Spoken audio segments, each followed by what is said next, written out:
हेलोविट तो हम लोग कर रहे थे गवर्नमेंट एग्ज़ाम्स के लिए अपना जो अर्ली वैदिक पीरियड था, तो उसको हम लोग एक्सप्लेन कर रहे हैं पूरी जितनी भी अच्छे से ये हो सकता है 2025 के लिए। उम्मीद है कि आपको लेक्चर समझ में आया और ये वाला जो लेक्चर है ये पार्ट 1 है, उसका पार्ट 2 मैं कुछ दिनों बाद चैनल की प्लेलिस्ट में डाल दूँगा। तो स्टार्ट करते हैं अपना अर्ली वैदिक पीरियड। तो फिर ज्योग्राफी समझते हैं सबसे पहले ज्योग्राफी समझने से पहले हम लोग बात करेंगे इसके टाइम पीरियड की, कि इसका टाइम पीरियड कब से कब तक था, कि मतलब कौन से पीरियड को हम लोग अर्ली वैदिक पीरियड कहते हैं। तो स्टार्ट करते हैं अपना, जैसे कि हम लोग बात कर रहे थे जैसे इंडस वैली सिविलाइजेशन एंडिंग, उनका टाइम है 1500 ईस्वी। तो वहीं से स्टार्ट कर देंगे हम। 1500 ईस्वी से लेकर हम लोग बात करेंगे कब, 1000 ईस्वी तक। कितने, 1000 ईस्वी तक, सॉरी ईस्वी बोल रहा हूँ, बीसी तक। तो ये जो टाइम पीरियड है 1500 से लेकर 1000 बीसी तक, तो ये इसे हम लोग अर्ली वैदिक पीरियड मानते हैं। और 1000 से लेकर 600 बीसी तक हम लोग क्या मानते हैं, ये हमारा लेटर वैदिक पीरियड और ये हमारा अर्ली वैदिक पीरियड। तो उम्मीद है कि आपको टाइमलाइन समझ में आ गई होगी कि किस टाइमलाइन की हम लोग बात कर रहे हैं एक्चुअली। तो ये मैंने टाइमलाइन तो हटा दी, इसको थोड़ा देर लग रहा है, इसको पहले हटा दूँ, मैं जल्दी साफ कर दूँ। हाँ, तो फिर हम लोग बात करें अब अर्ली वैदिक के टाइम पीरियड के बारे में समझ लिए। अब हम लोग बात करेंगे उसकी ज्योग्राफी के बारे में, कि कौन से रीजन में एक्चुअली ये जो अर्ली वैदिक पीरियड था वो एग्जिस्ट करता था। तो जैसे कि हम लोग बात करें, आर्यन्स लोकेटेड हुआ है कहाँ पे, एरियाज में, कहाँ के, जो ऐसे एरियाज में जो कि इंडस नदी के ट्रिब्यूटरीज थी, यानी कि बेसिकली कहा जाए तो इंडस नदी के आसपास ही बसे थे ये। और कौन सी इसकी ट्रिब्यूटरीज थी हम लोग उसके बारे में बात करेंगे। और उन एरिया को सब सिंधु कहा गया, सब सिंधु रीजन कहा गया, यानी कि लैंड ऑफ 7 रिवर्स। तो एक्चुअली 7 रिवर्स कौन-कौन सी हैं? सिंधु, झेलम, चिनाब, रावी, ब्यास, सतलज और बाकी रही सरस्वती। तो ये 7 नदियाँ थीं जिसके आस-पास के रीजन में ये लोग बसे हुए थे। तो उसके बारे में ही लिखा हुआ है यहाँ पे, और कुछ नहीं है। तो बाकी आप लोग नॉर्मली पढ़ सकते हैं, रीड कर सकते हैं इस पीडीएफ को। तो चलते हैं, और रीज़न कौन-कौन सा था हमारा। तो अगर रीज़न की बात की जाए, अगर मैप में अगर आपको देखना है, तो ये वाला एरिया आपको जो दिख रहा है, तो यही वो रीज़न है जहाँ पे वो लोग बसे हुए थे। हम लोग बात करेंगे एडमिनिस्ट्रेशन की, यानी कि वहाँ पे रूल वगैरह कैसा क्या होता था। तो अगर हम लोग बात करें, there was instances of monarchy but the office of the chief was not hereditary, यानी कि यहाँ पे हमें मोनार्की के सबूत तो दिखते हैं, पर ऐसा नहीं था कि यहाँ पे चीफ का बेटा चीफ बनता था। हेरेडिटरी मतलब होता है पीढ़ी दर पीढ़ी, यानी कि ऐसा नहीं है कि राजा का बेटा राजा बन रहा है। तो एक्चुअली वहाँ पे होता क्या था, वहाँ पे इलेक्शन वगैरह होते थे, ट्राइबल असेंबलीज होती थी, वहाँ पे चुनाव वगैरह होते, तो उसके हिसाब से उन्हें चीफ का पोस्ट मिलती थी। तो अब जो चीफ था उसे कहा क्या जाता था, गोपति या गोपा कहा जाता था। और वहाँ पे समिति जो थी वो चुनती थी उनको, लीडर्स को अपने। और और राजन यानी कि राजा की रिस्पॉन्सिबिलिटी क्या थी, कि वो प्रोटेक्ट करे जना यानी कि राज्य को, और the cattle from the enemies यानी कि दुश्मन को, अपने दुश्मनों से अपने जानवरों को, अपनी प्रजा को बचा के रखे। और जो ऑफरिंग्स है भगवान की भी, जन मतलब अपने राज्य की ओर से भगवान को अपनी प्रेयर्स ऑफरिंग करें। बस यही ज़िम्मेदारी थी राजा की। एडमिनिस्ट्रेशन में हमने ये देख लिया। और जना का और क्या-क्या काम था? The jana often fought with the Panis who used to hide the cattles of jana in the forest, यानी कि जो राजा का काम था वो क्या था? वो पानियों से लड़ने का काम था इनका। और क्योंकि वो जो लोगों की मवेशियाँ होती थी, यानी कि जानवर होते थे, तो वो क्या करते थे, वो जंगलों में छुपा देते थे। और कभी-कभी क्या होता था कि इंद्र भगवान की पूजा भी करते थे। तो जो वैदिक गॉड थे, क्योंकि अगर उनकी मतलब अपनी जो कॉटन्स वगैरह, काउज़ वगैरह थी, उनको वापस लेने के लिए इंद्र भगवान की पूजा करते थे। अगर ऐसा नहीं होता था, तो वो लोग युद्ध लड़ते थे। और जो युद्ध लड़ते थे, उस प्रोसेस को क्या कहा जाता था?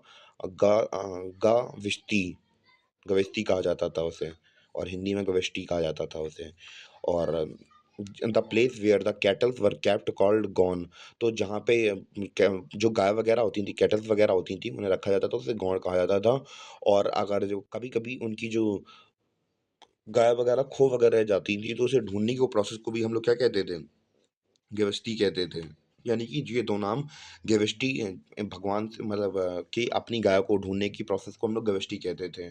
और जो अर्ली वैदिक सोसाइटी थी वो कैसी थी? पैट्रियार्कल सिस्टम था यहाँ पे, यानी कि पैट्रिनियल सिस्टम था, यानी कि मेल्स की ज़्यादा चलती थी, फीमेल्स की इतनी ज़्यादा नहीं चलती थी।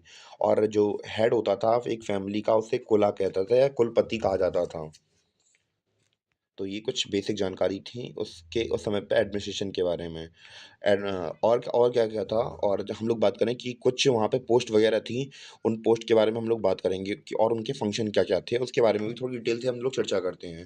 जैसे उस समय पर पुरोहित वगैरह था, पुरोहित कौन होते थे? पंडित जी और जिनका काम क्या होता था? रिचुअल्स वगैरह परफॉर्म करना, जैसे यज्ञ वगैरह करना, यज्ञ वगैरह करना और उनके उसके बिहाफ़ पर उन्हें क्या मिलता था? अपनी रिचुअल सर्विसेज़ देते थे और उसके बाद उन्हें क्या मिलता था? दक्षिणा या दान मिलती थी। और सेनानी यानी कि हम लोग बात करें सेना का नेता, सेनापति बोल सकते हैं उसे, सेनानी बोलते थे और ब्रजपति एक तरीके से समझ लीजिए और एक तरीके से एक टेरिटरी को कंट्रोल करने वाला अफ़सर जैसे कि आईएएस ऑफ़िसर या फिर डिस्ट्रिक्ट कलेक्टर, डीएम वगैरह आप लोग समझ सकते हैं ब्रजपति। और ग्रामीणी किसे बोलते थे? जो लीडर होता था गाँव का एक फाइटिंग यूनिट की तरह मतलब एक गाँव का मुखिया तरीके से आप लोग समझ लीजिए। और कुछ नहीं है इसमें और हम लोग बात करेंगे। अब हाँ, इस स्लाइड को समझने से पहले मैं आपको डिवीज़न वगैरह बता दूँ। तो जैसे कि कैसे-कैसे जो मतलब स्टेट वगैरह, डिस्ट्रिक्ट वगैरह कैसे डिवीज़न था सोसाइटी का उसके बारे में बात करते हैं। तो नॉर्मली हमारे यहाँ पे मैं पहले हथियार निकाल लूँ अपने। नॉर्मली हमारे यहाँ पे अभी चलता क्या है कि हमारे यहाँ पे स्टेट्स होती हैं, फिर स्टेट के बिहाफ़ पर हम लोग बात करें कि डिस्ट्रिक्ट वगैरह होती हैं, डिस्ट्रिक्ट के डिस्ट्रिक्ट के बाद तहसील लगती हैं, तहसील के बाद गाँव लगते हैं और गाँव के बाद घर वगैरह आ जाते हैं। तो ऐसे आजकल समय पे हमारा सोसाइटी डिवीज़न चलता है, तो उस समय पे कैसे चलता है, तो हम लोग इसके बारे में थोड़ी चर्चा करते हैं।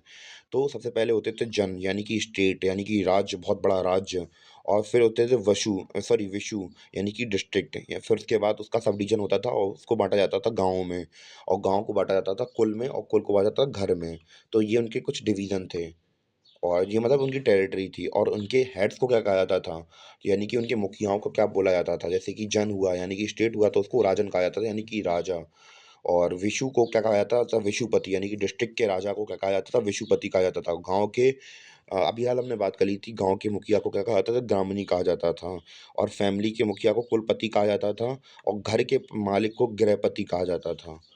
उम्मीद है कि आपको इतना बेसिक अंडरस्टैंडिंग हो गई होगी कैसे-कैसे उनके समय पे एडमिनिस्ट्रेशन या फिर फैमिली वगैरह वर्क करती थी। कैसे सोसाइटी का डिवीज़न हुआ था उस समय पर। बस वहाँ पे यहाँ पे इस वाली स्लाइड में और कुछ नहीं है एक्चुअली ख़ास बस यही लिखा है कि jana was further divided into विसु वही डिस्ट्रिक्ट और which was also divided into many grama यानी कि गाँव में विभाजित था। कुल हेड ग्राम को द कुला हैड अ गृह एज़ अ यूनिट एज़ कुलपति एज़ अ हेड तो वही लिखा है कि वही कुल का पति और कुछ नहीं है। ग्रुप ऑफ कुल मेड अ ग्राम एक कुल क्या बना लेता है जैसे कि आपके चाचा या फिर दादा वगैरह हुए तो दादा के चाचा के लड़के या फिर उनके भाई तो ये पूरा पूरा हमारा कुल कुटुंब हो जाता है। तो कुलों से क्या बनता था गाँव बनता था। जैसे कि 5 कुल रहते हैं यहाँ पे या फिर कुटुंब वगैरह रहते हैं तो फिर उससे गाँव बन जाता था और कुछ नहीं था। ग्रामीण उसका हेड होता था गाँव का। यही बेसिक जानकारी हमने समझ ली। अब हम लोग बात करेंगे उसकी इकोनॉमी के बारे में, यानी कि अर्थव्यवस्था के बारे में, उनकी अर्थव्यवस्था कैसे काम करती थी। तो उस समय पे जो लोग क्या करते थे, मेनली प्राइमरी फंक्शन क्या था उस समय पे सोसाइटी का पेस्टोरल यानी कि चरवाहगिरी यानी कि जानवर चराना, उनको पालना, उनको वही उनकी इकोनॉमी का मेन पार्ट था और एग्रीकल्चर उनका सेकेंडरी पार्ट था। यानी कि ऐसा नहीं था कि वो लोग एग्रीकल्चर पैसों वगैरह के लिए करते थे। उनकी वो लोग क्या खेती-किसानी वगैरह एक्चुअली अपनी फ़ीड्स अपनी ज़रूरतों को पूरा करने के लिए करते थे और उस काल को देहाती कहा जाता था। देहाती आजकल हम लोग गाँव के पर्सपेक्टिव में करते हैं, पर ऐसा एक्चुअली होता नहीं था। देहाती उन्हें कहा जाता है कि जैसे कि जो लोग अपनी गाय वगैरह, भैंस वगैरह चराते हैं, उन्हें कहा जाता है। मैं एक्चुअली किसी को देहाती कह नहीं रहा हूँ, बस ऐसा लिखा है उसमें, इसलिए कह रहा हूँ। और उस समय पर जो मेन वेल्थ थी, वो क्या थी, कैटल वगैरह पशुपालन होता था और agriculture was carried for only consumption purpose तो यानी कि खाने मात्र का ही उगाया जाता था। बेचने के पर्पज़ से कम उगाया जाता था वहाँ पे। There is a mention of wooden ploughshare in the Rigveda तो बेसिकली हम लोग बात करें अर्ली वैदिक में हम लोग बात करें अर्ली वैदिक में केवल और केवल ऋग्वेद था हमारा क्योंकि हमारे हमें पता है कि ऋग्वेद हमारा सबसे पुराना वेद है। तो ऋग्वेद में हमारा जो हल वगैरह नहीं होता है, उसके बारे में कहा गया है, लिखा हुआ है और जो ग्रेन्स वगैरह होते हैं, जैसे कि हम लोग आज मिलेट, गेहूँ वगैरह कहते हैं, तो उस समय पर जो अनाज होता था, तो उसे यवा कहा जाता था। उम्मीद है कि आपको इतना जो बेसिक अंडरस्टैंडिंग थी इसके बारे में समझ में आई हो इकोनॉमी के बारे में। और bali was a voluntary gift from the producer to rajan यानी कि वली दी जाती थी यानी कि जो एक खेत के मालिक होते थे, तो उन्हें क्या होता था कि उनके जो चीफ हैं यानी कि हम लोग बात करें राजन हैं, उन्हें एक गिफ्ट के तौर पर देते थे। ऐसा नहीं है कि ये कोई टैक्स वगैरह था। अपनी इच्छा से जितना देना हो दो, नहीं देना हो फिर नहीं दो। उसके हिसाब से वो ये क्या होता था, बलि एक गिफ्ट होता था राजा की तरफ, राजा के लिए। और वहाँ पे उस समय पर कोई टैक्स वगैरह रखा नहीं जाता था, और वहाँ पे कोई ट्रेज़री यानी कि खजाना वगैरह इकट्ठा नहीं किया जाता राजाओं के द्वारा। और उस समय पर कोई भी करेंसी, कॉइन्स के बारे में पता नहीं चलता है, बस एक गोल्ड पीस के बारे में पता चलता है जिसका नाम निशिका है, उसके बारे में मेंशन किया गया है। तो उस समय पर हम लोग बात करें इकोनॉमी कैसी थी, उस समय जब कॉइन वगैरह नहीं चलते थे, तो कॉइन से पहले हम लोगों ने इकोनॉमी के अंदर पहले ही पढ़ चुके हैं कि बाटर सिस्टम क्या होता था का। बाटर बाटर सिस्टम हमारा ये होता है कि एक सामान दो, एक सामान लो। जैसे कि अगर आपके पास चावल है, मेरे पास गेहूँ है, तो फिर हम लोग पैसे से लेन-देन नहीं करेंगे। हम लोग करेंगे कि आप वहाँ गेहूँ ले लो, हम आपके चावल ले रहे हैं। तो फिर यही होता है हमारा बाटर सिस्टम। उस समय पर और जो काऊ होती थी, काऊ एक सबसे अच्छा मीडियम ऑफ एक्सचेंज माना जाता था, यानी कि रुपए की जगह पे वो लोग काऊ का इस्तेमाल करते थे। काऊ को देकर आप लोग बहुत सारी अलग-अलग, डिफरेंट-डिफरेंट चीज़ें डिमांड कर सकते थे अगले व्यक्ति से।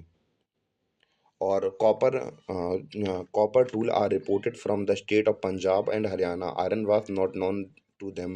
जैसे कि हमने जो इंडस वैली सिविलाइजेशन थी उसमें भी देखा था कि लोहे वगैरह की खोज कम नहीं हुई थी वहाँ पे उस समय पर। तो सेम उसी तरह यहाँ पे भी है। तो यहाँ पे कॉपर टूल के हमें अवशेष मिलते हैं कहाँ से, पंजाब और हरियाणा से। पर लोहे के बारे में उन लोगों को नहीं पता था। और जो मेटल्स था उन्हें ज़्यादातर क्या कहा जाता, अयस्क कहा जाता था एक्चुअली वहाँ पे, जो धातु वगैरह होते थे। और हॉर्सेस भी इम्पोर्टेंट, एक हम लोग बात करें ट्रांसपोर्टेशन की तरह, या फिर एक इम्पोर्टेंट जीव की तरह उनके लिए काम आते थे। गाँव के मतलब गाँव काऊ तो हमारी हो गई कि मंच लिए मीडियम एक्सचेंज बन गई, या फिर खाना वगैरह मिल गया उनसे। और दूसरा कौन था, हॉर्सेस वगैरह भी उनके लिए बहुत ज़्यादा इम्पोर्टेंट थे। और हम लोग बात करें और दूसरे काम भी उस समय पर लोग करते थे, जैसे कि हंटिंग हुआ, कारपेंट्री हुआ, ऐसे काम भी करते थे उस समय पर लोग।